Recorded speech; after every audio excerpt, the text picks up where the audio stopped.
All right, everyone, get ready.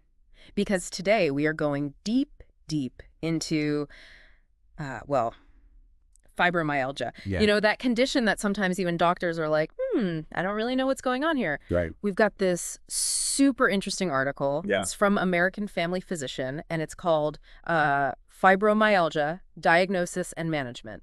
Okay. And today, our mission is to make sure that by the end of this, you really feel like you understand what fibromyalgia is, how it's diagnosed, and what can be done about it.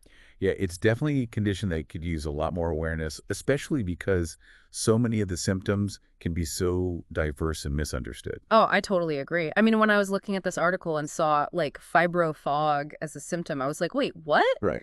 Brain fog is a thing with Oh, this. yeah, absolutely. Yeah. It's one of the hallmarks of fibromyalgia, and it can really impact daily life in significant ways. Wow.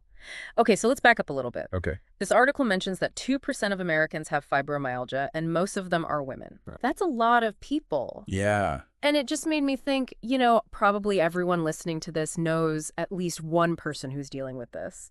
And to think it's not just pain, right? Right. It's a whole bunch of symptoms. Yeah, you're absolutely right. It's definitely not just chronic widespread pain. Right. There's also this like fatigue that just won't go away, sleep problems where no matter how much you sleep, you still feel tired, Mm. and then even mood swings. And of course, as you mentioned, those cognitive challenges like fibro fog that make it really hard to focus, remember things, and just get through the day. Yeah. It's almost like your whole system is kind of off, right? Right. So what is it that's actually happening in the body to cause all this?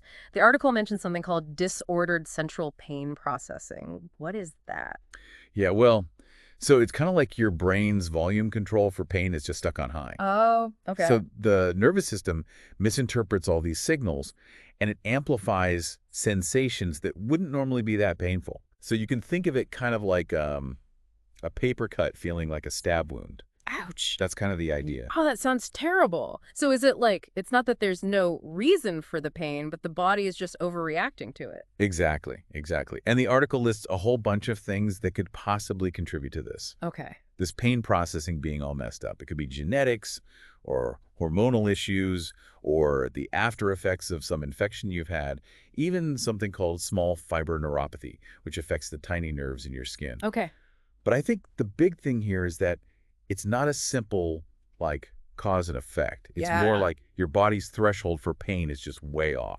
That makes sense. But if it's all this internal stuff, how do you even know if it's fibromyalgia? Like, Right. how do doctors diagnose this? Well, for a long time, doctors used something called the Tinder point exam. Basically, they would press on different points on your body Okay. to see if it caused you pain. Mm. But thankfully, we've kind of moved away from that now. Why? Was it just not accurate enough? Yeah, I mean, it was pretty subjective, and it didn't always match up with what people with fibromyalgia were actually experiencing. Right. So the medical world was like, hey, it's not just about these tender points. We need to look at the bigger picture of what's going on. Okay. So now they use two main sets of criteria to diagnose it, and both of them focus on, your symptoms, not just poking and prodding you. Okay.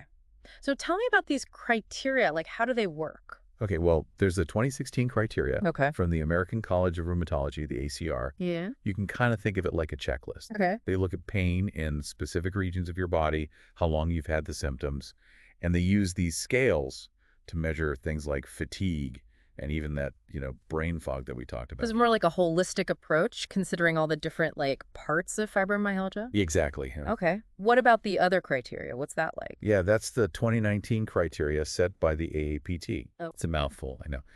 This one really focuses in on where your pain is, how long you've had sleep problems, and how severe your fatigue is. Okay, so they both look at, like, widespread pain, but with different focuses. Exactly. Got it. Now, what about blood tests? Can they just take your blood and say, yep, you have fibromyalgia?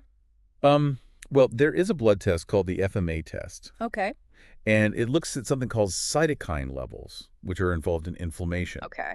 It seems promising, but it's not perfect yet. So it's like a piece of the puzzle, not the whole picture. Right. There needs to be more research. Yeah. But just the fact that there's a blood test at all is exciting. Yeah. It really shows how much progress is being made. Right.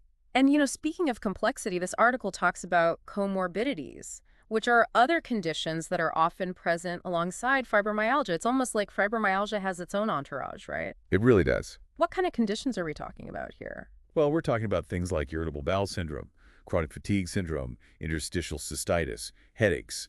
The list goes on and on. Wow. So you're not just dealing with one thing, you're dealing with like a whole party of things. Exactly. And it's interesting because over half of the people with fibromyalgia are also dealing with depression. Wow. And other mental health conditions like bipolar disorder and anxiety are also pretty common. It makes you wonder how much of this is like physical and how much is mental. Right, like which one is causing which? Yeah, it's a kind of a chicken or the egg situation. Right. It's not one causing the other, but they're definitely related. Yeah, exactly. And understanding this link between the two is really important for figuring out how to manage all the different aspects of fibromyalgia. Okay. So now that we know what fibromyalgia is and how doctors are trying to figure out if you have it, the big question is, what can you do about it? What's the treatment like? Is it as complicated as the condition itself? You guess it. Okay. It's definitely not one size fits all, but don't worry, there are options. Okay, good. The article really emphasizes using a multi-pronged approach that combines things you can do on your own with, medical treatments. Okay. But even before we get into the specifics, I thought it was really interesting that they put a lot of emphasis on patient education. Oh, why is that so important? Like, knowledge is power, but how does that apply to fibromyalgia? Well, just understanding what's going on with your body can be really empowering. It can help reduce your anxiety and make you feel more in control of your own health. It also lets you be more involved in your treatment plan, which can lead to better outcomes overall. Yeah, I like that, taking ownership of your health journey. Exactly. So let's start by talking about those non-drug things you could do. Yeah, I like it. Like, what are the weapons we have in our arsenal, so to speak? Well, exercise is at the top of the list, Okay. which might sound weird because moving can be painful. But if you start slowly and gradually increase how intense your workouts are, it can be really helpful. Okay. So it's not like push yourself to the limit, but find what you can handle and then slowly build on that. Right, exactly. And the type of exercise matters too. The article specifically mentions aerobic activities like walking, swimming, or biking as being really good. Okay. So getting your heart rate up is a good thing. Yeah. But what about like strength training or stretching? Where do those fit in? Those are important too. Building muscle through strength training can actually help support your joints and just help you function better overall. Ah, And stretching can do wonders for flexibility and reducing that stiffness. okay. It's all about finding a balance that works for you. Okay, so it's a personal approach to movement, finding what feels good and actually helps you manage things. Exactly. Okay, great. What else is there besides exercise? I'm all for moving my body, but I also need some strategies to help my mind too. I hear you. And that's where cognitive behavioral therapy, or CBT, comes in. It's really helpful for changing negative thought patterns and behaviors that can actually make your symptoms worse. So it's like you're rewiring your brain to help you deal with the challenges. Yeah, that's a great way to put it. It Okay. basically teaches you ways to cope with the pain, fatigue, and even those sleep problems. That's great. I always love learning new mental tricks to help me cope with stuff. And then, of course, there are all those like complementary things that a lot of people find helpful, like acupuncture, massage, yoga, meditation. Wait, so even if like the science isn't totally there yet, these things can actually help people. That's wild. Right. Like, I've heard good things about acupuncture, but does it really make a difference with fibromyalgia? Well, the research is still ongoing, but there's some evidence that suggests it can be helpful for certain people. Okay. It really speaks to how connected our minds and bodies are and the importance of exploring all sorts of different ways to heal. Yeah, I mean, why not try something that might help, even if we don't totally understand why it works? Right. But of course, sometimes those things aren't enough. So let's talk about medication. What's the deal with medication for fibromyalgia? Okay, so medication is often used when those other approaches just aren't working well enough. And there are actually a few medications that are approved by the FDA specifically to treat fibromyalgia. Really? Yep, duloxetine, milnacipran, and pregabalin. Okay, I've never heard of those. Do they work in different ways? They do, but we don't need to get bogged down in all the technical details. The important thing to know is that they can help reduce pain and improve how well you can function overall. But just like any other medication, they can have some side effects. Okay, so it's about weighing the benefits with the risks. What about medications that aren't specifically for fibromyalgia? Are there any that doctors use, like off-label, to target specific symptoms? Yeah, you're right on track. It's kind of like using a tool for a different job than it was made for. For instance, some antidepressants, especially those called SNRIs, can be really helpful for fibromyalgia pain, even though they were first developed for mood disorders. Oh, interesting. Yeah. So it's about finding the right medication or the right combination of medications that really targets your needs. Exactly. It's all about tailoring it to the person. Yeah. Now, you might be thinking, what about all those common pain relievers I see advertised, like NSAIDs or even opioids? Yeah, aren't those the go-to for pain? You'd think so, but this article makes it very clear that NSAIDs and opioids are generally not recommended for long-term fibromyalgia pain management. Really? Wow, I thought those were like the big guns. Why not? Okay, so with NSAIDs like ibuprofen or naproxen, they're really meant to target inflammation. Okay. But remember, fibromyalgia isn't really an inflammatory condition, Right. Okay. so they're not that effective. Got it. So then what about opioids? Those are strong, right? Yeah, they are. And they can be good for short-term pain, but for chronic pain, like fibromyalgia, they haven't been shown to help a lot in the long run. And there's also the risk of becoming dependent on them and other bad side effects. Yeah, so it's a balance. This is why it's so important to have a doctor who understands fibromyalgia, right? Totally. They can help you figure out what treatments might work for you and put together a plan that's safe and effective. There's no quick fix for this. It's about finding the right puzzle pieces for you. This has been really eye-opening so far. We've covered a lot of ground, but there's still more to explore. Join us in part 2 of this deep dive, where we're going to look closer at these treatment options and talk about some pretty thought-provoking questions about the future of fibromyalgia. Okay, welcome back. So we've been talking about this like crazy mix of symptoms that comes with fibromyalgia and how it's not just about pain. I have to say that whole fibrofog thing we were talking about is really sticking with me. I can't even imagine like trying to work or just do life with that kind of brain fog. Yeah, it's for sure one of the most difficult parts of fibromyalgia. It's like, imagine trying to get work done, meet a deadline, but your brain feels like it's slogging through mud or something. Right. Or you can't remember simple things like where you put your keys or what you were just talking about. Right. It can be so frustrating and make you feel really isolated. Oh, yeah, for sure. And I bet it like impacts relationships too, right? No, absolutely. Like if you're forgetting things and having trouble focusing, people might think you're just not interested or that you don't care. Totally. Yeah, it can cause a lot of misunderstandings and tension. Mm. People close to you, they might get impatient or frustrated, but they don't realize that the fibro fog is a real symptom, not just you being spacey or something. Right. It's really important for people to get that this is not something you can just snap out of. Right. It's not a choice. It's like, something's going on in your brain and it's affecting your ability to think. Yeah, exactly. And it can be debilitating, impacting your work and your relationships. Okay, so fibrofog is a real thing, but let's go back to treatment for a second. We were talking about medications, and I'm kind of curious about these tricyclic antidepressants that you mentioned. Aren't those like pretty old medications? Why are they still used for fibromyalgia? Yeah, so it turns out that they've actually been shown to be pretty helpful for managing pain and sleep problems in people with fibromyalgia. Mm. They basically work by increasing the levels of certain brain chemicals, neurotransmitters, that are involved in how we perceive pain and regulate mood. So even though they were originally meant for depression, they kind of have this added benefit of helping with pain and sleep. Exactly. And it just goes to show how interconnected everything is in our bodies. Right. But of course, like any medication, it's important to weigh the pros and cons. Tricyclics can sometimes cause drowsiness, dry mouth, and other things. So you always want to talk to your doctor to see if they're a good option for you.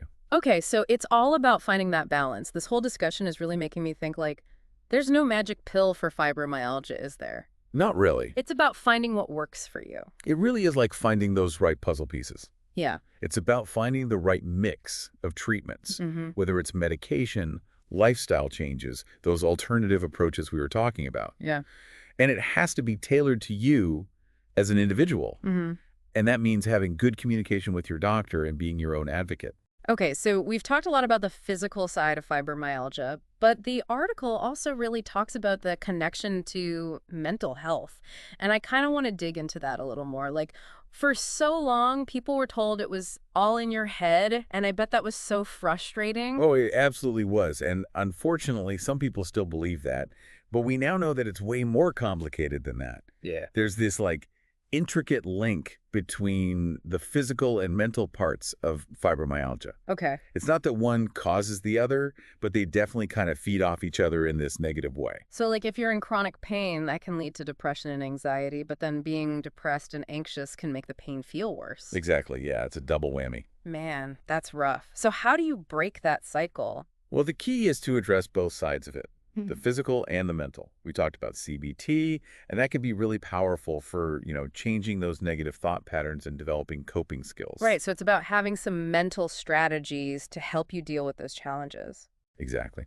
There are other things that can help too, like mindfulness and meditation, even just finding a support group where you can connect with other people who are going through the same thing. Yeah, I bet that feeling of community can be really helpful, just knowing you're not alone in all of this. It really can. Yeah. And, medication can also play a role in managing mood disorders. Oh, right. If you're dealing with depression or anxiety along with the fibromyalgia, antidepressants or anti-anxiety meds might be something to talk to your doctor about to get some relief. Right. But it's not just about medication, right? Yeah. It's about creating a supportive environment for yourself, finding things that make you happy, and prioritizing taking care of yourself. Absolutely, 100%. It's about looking at your well-being in a holistic way, recognizing that your physical and mental health are intertwined, especially with fibromyalgia. Right. And this is making me think about something else the article mentioned, chronic overlapping pain conditions. It's like fibromyalgia rarely shows up by itself, right? Yeah, that's so true. It often comes with a whole bunch of other chronic pain conditions like irritable bowel syndrome, headaches, or chronic fatigue syndrome. So you could have fibromyalgia and then a bunch of other painful stuff on top of that. That sounds overwhelming. It really can be, unfortunately. Yeah. And it can make diagnosis even harder because the symptoms of these different conditions can overlap, making it hard to tell what's what. Yeah. And I imagine it makes treatment even more complicated if you're trying to manage multiple things at once. Definitely. It really calls for a personalized approach, carefully looking at how the conditions are affecting each other and figuring out therapies that address that specific combination of symptoms. So you might even need a whole team of healthcare providers, like your primary care doctor, a rheumatologist, a pain specialist, maybe even a therapist, all working together. Exactly. It's like assembling your dream team of experts to help you navigate this. Yeah. Okay, this has been so insightful. We've really learned a lot about fibromyalgia, like from its mysterious causes to the challenges of getting diagnosed to the many different approaches to treatment. And we've only scratched the surface. There's so much more that we're still learning about this condition. But don't worry, we're not done yet. Join us in part 3 as we wrap up our exploration of fibromyalgia and leave you with some questions to think about regarding what the future holds. All right, welcome back to the final part of our fibromyalgia deep dive. We've covered a lot of ground, symptoms, diagnosis, treatments. It feels like every time we answer one question, 10 more pop up. Yeah, it does feel that way sometimes. And speaking of new questions, something that really stood out to me in this article is how much our understanding of fibromyalgia is still, evolving. Oh, totally. I mean, remember way back when people used to think it was all in your head, like psychosomatic? Right. Thankfully, we're way past that now, but it seems like there's still so much that we don't know about it. Oh, absolutely. Take that whole disordered central pain processing thing. The researchers are still trying to figure out exactly what's going on at, the neurological level, which neurochemicals are out of whack, how do genes and environmental factors fit into all of this. It's a huge puzzle with a lot of missing pieces still. So we've got the big picture, but we're still working on those fine details. Exactly. That makes sense. But what about the treatment side of things? Are there any new, breakthroughs on the horizon, something that could be a game changer for people who are dealing with fibromyalgia? Well, there is some really cool stuff happening in the world of pain management research right now, and some of it could have a big impact on how we treat fibromyalgia. Hmm. One thing that's getting a lot of attention is non-invasive brain stimulation. Have you ever heard of transcranial magnetic stimulation, TMS? TMS. Yeah, I think I've heard of it, but I don't really know much about it. What is it? So picture this. They basically use magnetic pulses to kind of nudge brain activity in the areas that are involved in pain processing. It's like they're giving your brain a little tune-up. Whoa, that's like some sci-fi stuff right there. But does it actually work? Well, some early studies are suggesting that it might be able to help reduce pain and maybe even improve cognitive function in people with fibromyalgia. But like any new treatment, We need more research to be sure how well it works and how safe it is in the long run. Okay, so cautious optimism for now. Exactly. Got it. What else is going on in the research world? Anything else that's super interesting? Well, another really fascinating area is the gut microbiome. Remember all those other conditions that often come along with fibromyalgia, the comorbidities like IBS? Oh, yeah. So it turns out there's more and more evidence suggesting that the bacteria that live in our gut, our microbiome, might actually be playing a role in those chronic pain conditions, including fibromyalgia. Wait, seriously, you're telling me those little bugs in my gut could be messing with my pain levels? It's pretty wild, right? The idea is that if the balance of bacteria in your gut is off, it can contribute to inflammation, and that can make you more sensitive to pain. Hmm. So could we maybe change our gut microbiome to help manage pain? Like could diet or probiotics or something make a difference? That is the big question, and researchers are definitely looking into it. But we still need more research to really understand that connection between gut health and chronic pain. Yeah, for sure. It seems like the future of fibromyalgia treatment is going to be all about personalization, like finding that perfect mix of therapies, both conventional and cutting edge, that works best for each person. I think you're absolutely right. It's all about moving away from that one-size-fits-all model and accepting that everyone's experience with fibromyalgia is different. Yeah. And that means we need not just new scientific discoveries, but also a different way of thinking about how we approach healthcare. So a more patient-centered approach where the person is more involved in their own care. Exactly. Okay. It's about giving people the tools and information they need to make decisions about their health, working together with their healthcare team to find solutions that fit their needs and goals. You know, this whole deep dive has been so eye-opening. I feel like I've learned so much about fibromyalgia, but one thing that really keeps coming back to me is that connection between our physical and mental health, how important that is. It's such a critical piece of this whole puzzle. Remember that cycle we were talking about, where pain can worsen mental health and mental health issues can make pain feel even worse? Yeah, they just keep feeding off of each other, but it makes me wonder, could focusing on mental health actually be the secret to managing pain better? What do you think? This is a great question, and it's something researchers are looking at right now. If we can find ways to break that cycle, to give people tools to be more resilient and cope better, could that actually lead to less pain? It's a really fascinating idea. It's like if you change your mindset, could you actually change the way you experience pain? That's crazy. Right. That mind-body connection is incredibly powerful.